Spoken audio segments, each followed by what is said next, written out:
వీళ్ళందరూ ఎవరైతే even auto driver దగ్గర నుంచి కూడా ప్రతి ఒక్కరూ మనం కష్టపడేది ఈ దేశంలో ఉండే ప్రజలు సుఖశాంతులతో ఉండాలని, వాళ్ళ ప్రాణాలకు ఎటువంటి నష్టం జరగకోకుండా చూడటానికి ఇన్ని డిపార్ట్మెంట్లు కష్టపడుతూనే ఉన్నాయి.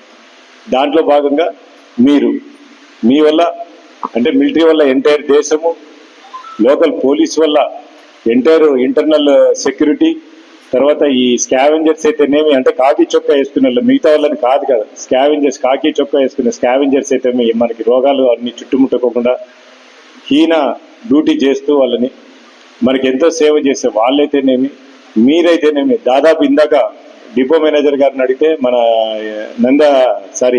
ఎంటైర్ ఏపీ స్టేట్లో 50 లక్షల మంది జనాభా మీ ఆర్టీసీ బస్సులో ట్రావెల్ చేస్తున్నారు.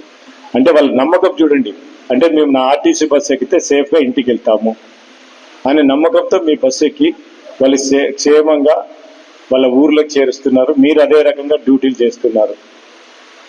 ఆ డేటా కూడా తీసుకుంటే ఇందాక చెప్పినారు, ఎంటైర్ ఇండియాలో లాస్ట్ ఇయర్ 2 లక్షల మంది ప్రాణాలు కోల్పోయినారు.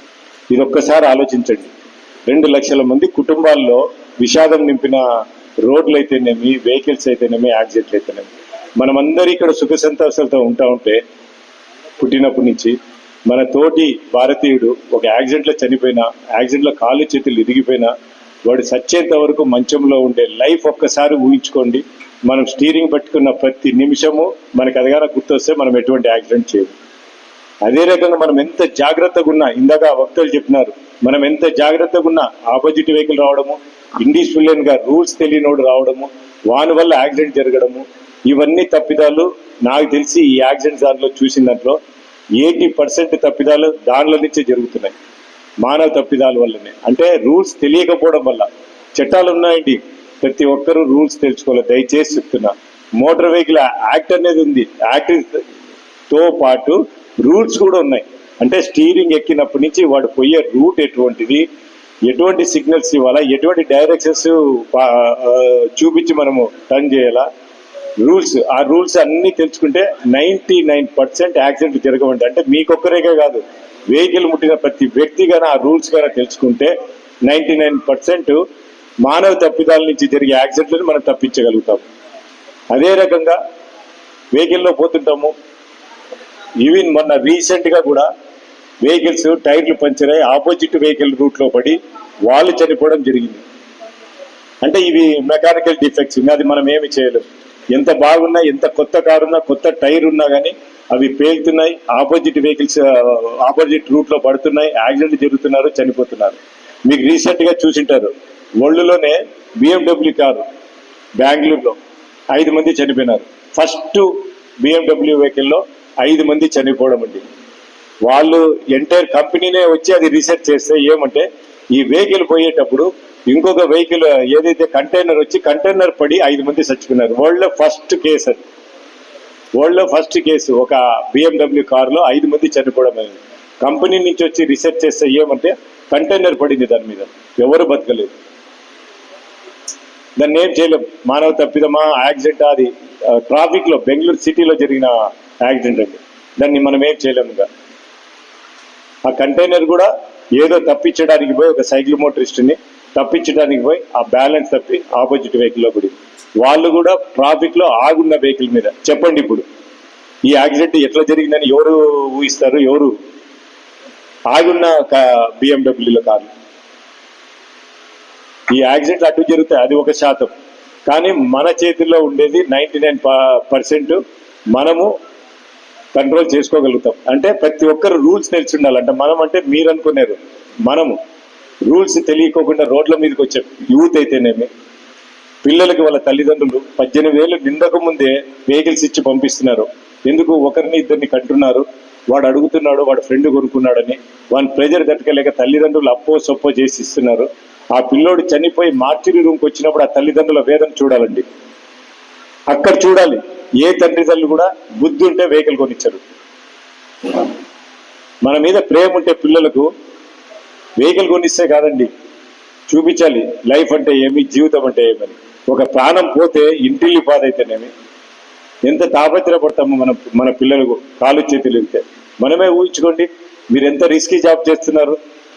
మీరు పొద్దున వెహికల్ ఎక్కితే ఇంటికి వచ్చేంత వరకు గ్యారంటీలా. మీరు ఎంత కరెక్ట్గా ఉన్నా ఈ ఆపోజిట్ వాడు, ఇందాక సార్ చెప్పాడు రమేష్ గారు, ఆపోజిట్ వెహికల్ వచ్చి యాక్సిడెంట్ చేస్తే ఏం చేయలేం. స్పాట్ మనం ఇంటికి వస్తామో తిరిగి రామో తెలియదు మనకు.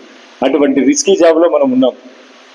అట్ ది సేమ్ టైం మన వల్ల దయచేసి, అంటే చాలా మంది డ్రైవర్తో ఇంటరాక్ట్ అవుతాను, వాళ్ళు ఏమంటారంటే, సార్ మేము డ్యూటీ ఎక్కేటప్పుడు మా వెహికల్ కింద చిన్న కోడి పిల్ల కూడా చనిపోకూడదని ఎక్కుతాం సార్, అది మా అదృష్టం ఉంటుంది, మేముంటామో వేరే వాళ్ళు చనిపోతారో మాకు తెలియదు అని ఎంతో మంది డ్రైవర్లతో షేర్ చేసుకుంటే చెప్పినారు. మేము మార్నింగ్ వచ్చినప్పుడు వెహికల్ ముట్టుకున్నప్పుడే అడుగుతాను, దిగేంత వరకు దాని దగ్గర చిన్న కోడి పిల్ల కూడా చనిపోకూడదని కోరికతో మేము ఎక్కుతాము, మాకు కూడా ఉండదని.